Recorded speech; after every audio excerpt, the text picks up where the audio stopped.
Hi, this is Dr. Pachenik, and today I want to address President Trump. I want you to trust your own instincts. They were right on. Do leave Syria. We do not need to be in Syria.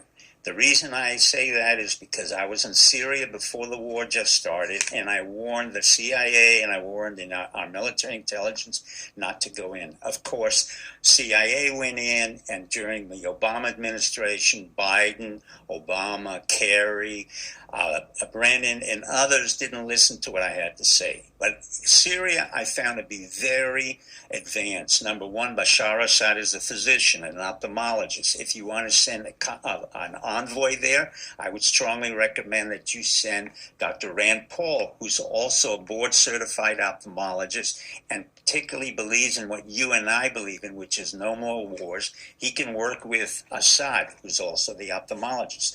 Number two, don't listen to your critics. First of all, Mitt Romney doesn't have any experience in war. As a matter of fact, we call him a chicken hawk because when he was drafted into Vietnam several times, he refused to serve and ran immediately to Paris as a Mormon missionary. Now, I happen to like the Mormons. I worked with Brent Scowcroft. I worked with a lot of CIA operatives who are Mormon. I have never met a more cowardly Mormon in my life than Mitt Romney. And not only is he a coward, of course, he's despicable as an individual, as a senator, and as a businessman. Then let's talk about the other critics. Liz Cheney, the daughter of the most treasonous, cowardly American I have ever met, and the one Nixon couldn't stand, the one Kissinger couldn't stand, the one I couldn't stand.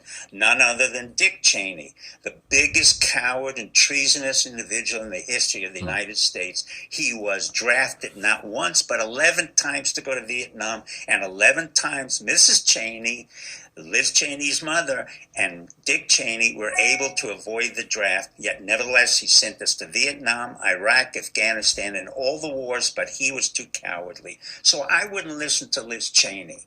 So the key aspect here is to do exactly what you said.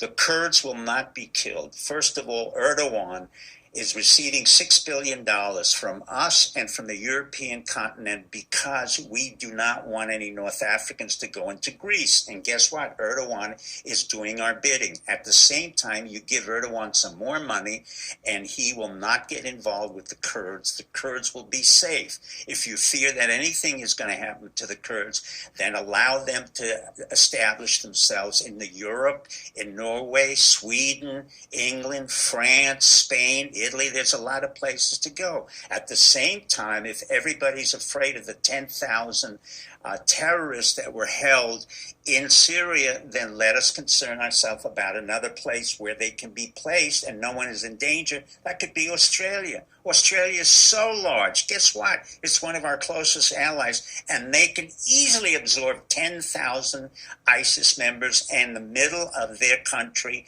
And by the way, we have more camels in Australia than we have in the Middle East. So I think the terrorists will be very comfortable in Australia as well as New Zealand, since they're our good allies. But in fact, what you said is correct.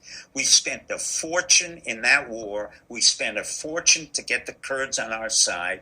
Now it's time for the Europeans, Russia, Iran, Egypt, United Arab Emirates, the Saudi Arabians, and Israelis to handle this problem because that's their regional concern. It's not our concern. So I want you to go with your own instincts. You are absolutely correct not to want to get involved in the war anymore and to withdraw our soldiers from Syria, from Iraq, from Afghanistan.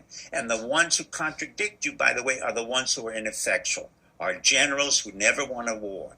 Let me remind you of this simple aphorism. It takes 6 minutes to start a war and 6 years to get out of a war. Thank you, Mr. President. Good luck and good night.